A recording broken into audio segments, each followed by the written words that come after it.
Hello à tous, c'est Peltune. On se retrouve aujourd'hui pour une vidéo un peu spéciale puisque je vais vous expliquer comment créer vos decks et comment jouer avec, comment les optimiser pour passer les jambes.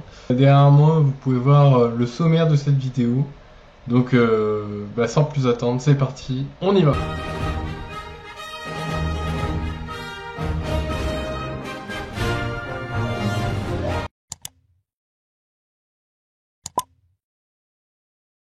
Alors, l'outil indispensable, moi, que je vous conseille sur Hearthstone, c'est le Deck Tracker, hein. C'est un outil qui vous permet de suivre les cartes jouées par votre adversaire, ainsi que vos cartes également.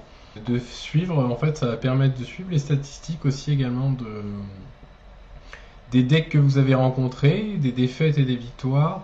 Et du coup, ça va vous aiguiller sur quel deck vous rencontrez le plus souvent. Et du coup, vous allez pouvoir mettre en place une stratégie pour les contrer. Donc au niveau du tracker, moi le seul truc que je vous conseille de faire, c'est que vous allez dans tout en haut à droite, options. Une fois que vous allez dans options, vous allez dans paramètres. Ça va pas être dans paramètres. Ah oui, voilà, c'est dans apparence et vous mettez langue French. Comme ça, vous êtes sûr que ça va être en français. Et sinon, en fait, sur le. Je check rapidement, mais je pense pas qu'il y ait de choses. Si, voilà, tracker général, principal, vous mettez French aussi. Et ensuite, les paramètres, je crois qu'il faut pas les toucher. Non, après, voilà. Juste, ouais, dans tracker général. Et dans l'apparence, faut mettre French, voilà. Ensuite, deuxième point sur ce tracker, avant que je passe à autre chose. Les decks, là, en fait, vous voyez, j'ai tout un tas de decks qui sont enregistrés.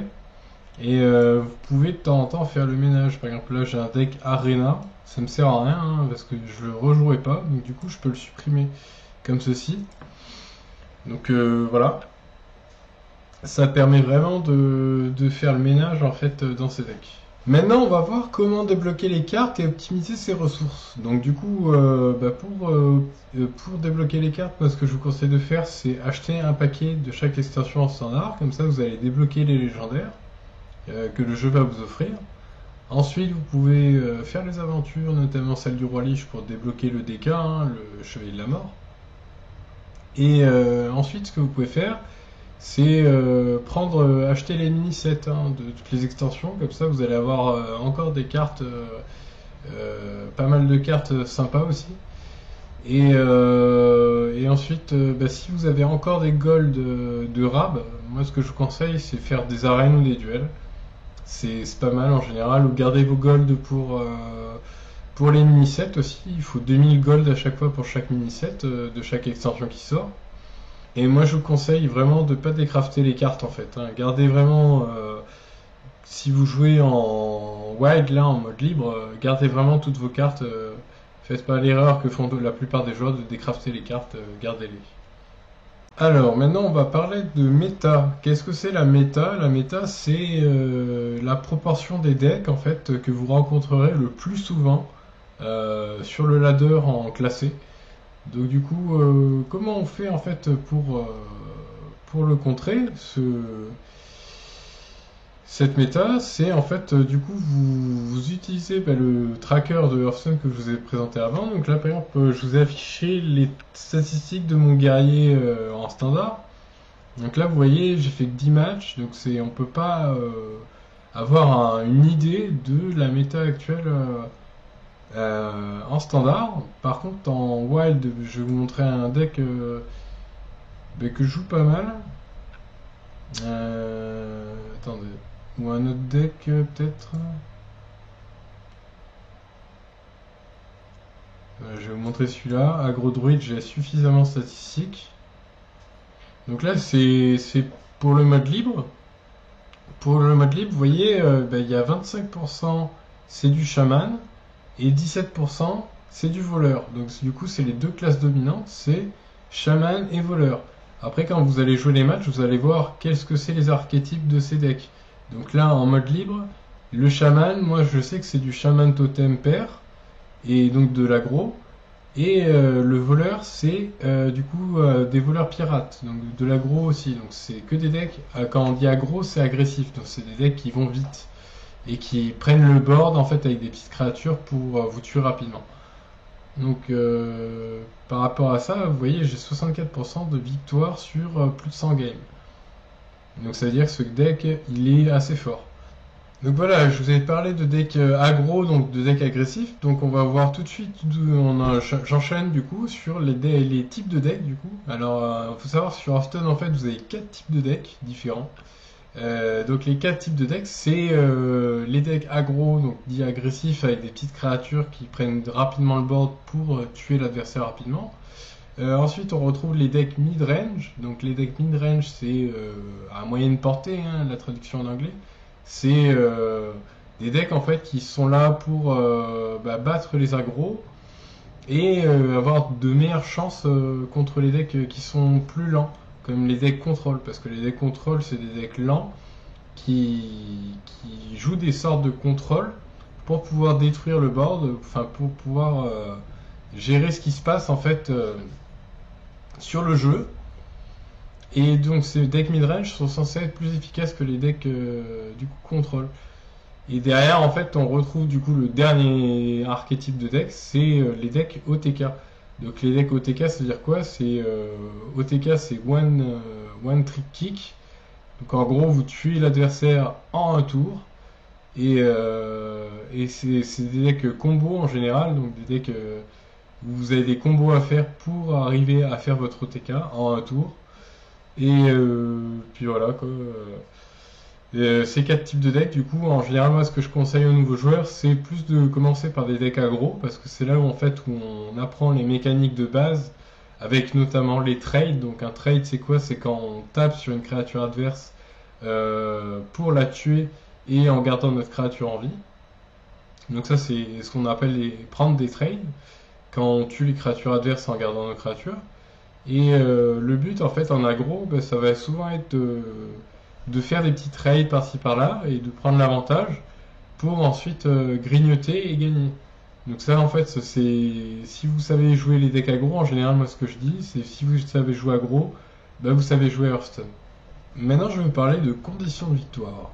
Et une condition de victoire, c'est en fait une stratégie dans laquelle votre deck va battre l'adversaire en fait en suivant une stratégie définie au préalable.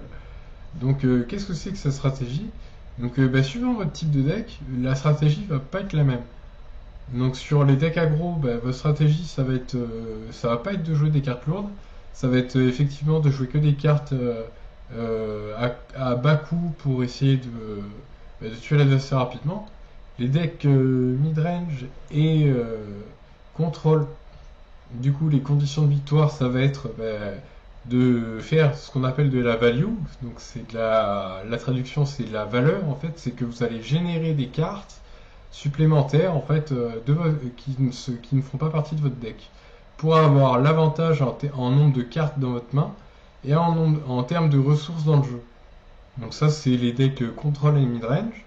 Et les decks OTK et combo, donc ça ce sont des decks en fait qui vont gagner du coup en suivant un plan de jeu qui joue un peu, vous jouez un peu tout seul des fois, mais votre condition de victoire du coup c'est l'OTK, donc c'est votre fameuse botte secrète qui va tuer l'adversaire en un tour.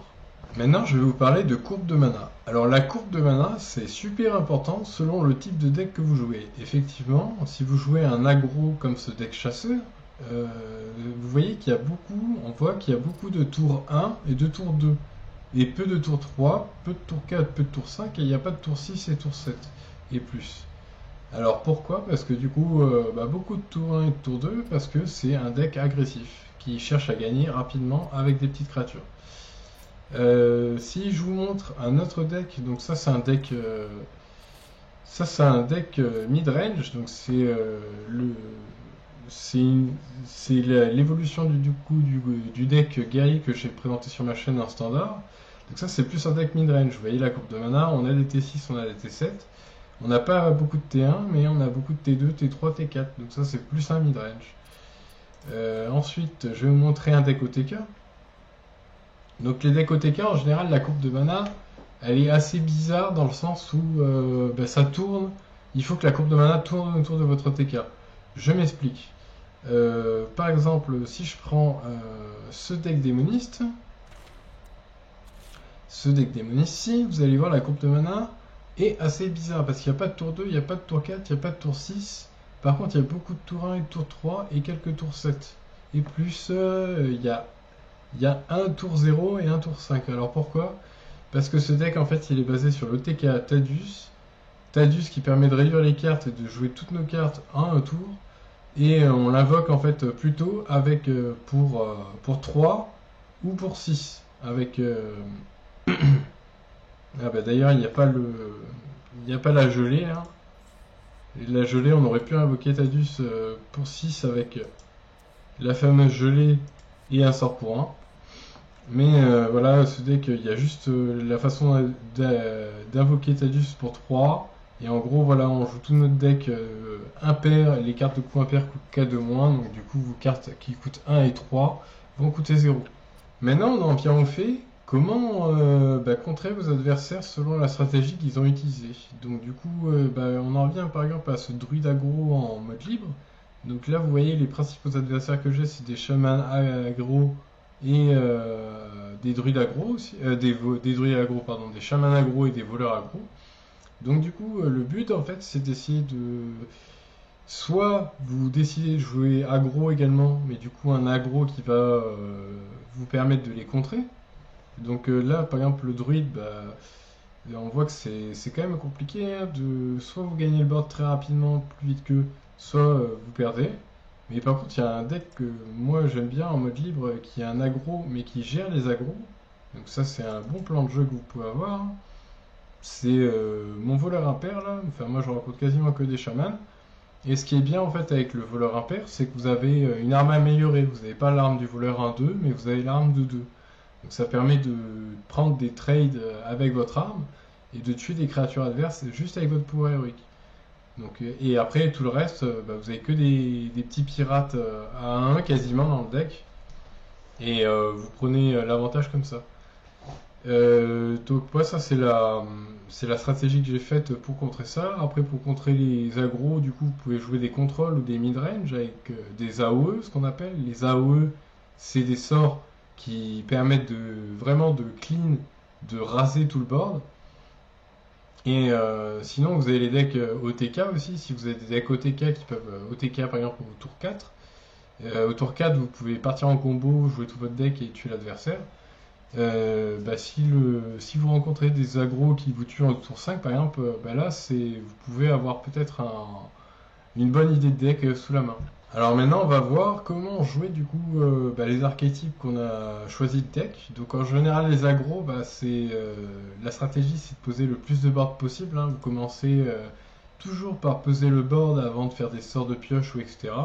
Posez du board d'abord et ensuite dans les tours, si vous savez pas quoi faire, en général, c'est la pioche d'abord, pioche découverte en premier. Après, vous faites les trades. Et donc, vous tuez les serviteurs adverses. Et ensuite, après, vous posez des serviteurs. Attention toujours aux secrets. Donc, il faut toujours voir ce que c'est les secrets avant de jouer des choses. Donc, avec les créatures que vous avez déjà sur le terrain. Et les mid-range et les contrôles, comme je l'ai déjà dit, le but c'est de gérer les aggros au mieux. Et les autres contrôles et les mid-range, vous les gagnez en général avec des conditions de victoire. Donc c'est des cartes qui sont plus fortes que d'autres. Comme par exemple, je vais vous montrer en standard, il y a des win conditions que tout le monde joue. Donc c'est typiquement ce genre de carte Astalor qui vous permet d'avoir une carte à 5 puis à 8 qui vous fait gagner la partie quasiment. Donc juste à elle seule. On a aussi notre carte qui est complètement broken, toujours en standard, c'est Inis. Inis, du coup, si vous avez forgé une carte pendant cette partie, créez une arme personnalisée, sachant que dans les armes personnalisées, vous pouvez avoir des effets qui sont complètement broken, et vous pouvez choper une arme à 10. Hein. Une arme à 10, 5-6, c'est vraiment très fort. Donc voilà. Et les OTK, du coup, les OTK, le but c'est d'essayer de gérer le début de game au mieux avec les cartes qu'on a pour partir en combo le plus tôt possible pour tuer l'adversaire en un tour et gagner la partie comme ça, voilà. Donc c'est souvent des decks où vous jouez tout seul en fait, mais il faut quand même gérer, je dirais, le début de la partie. Si vous jouez contre un deck aggro, faut gérer ses créatures, quoi. Sur ce, j'espère que mes conseils vous ont été utiles et je vous dis à bientôt. Salut!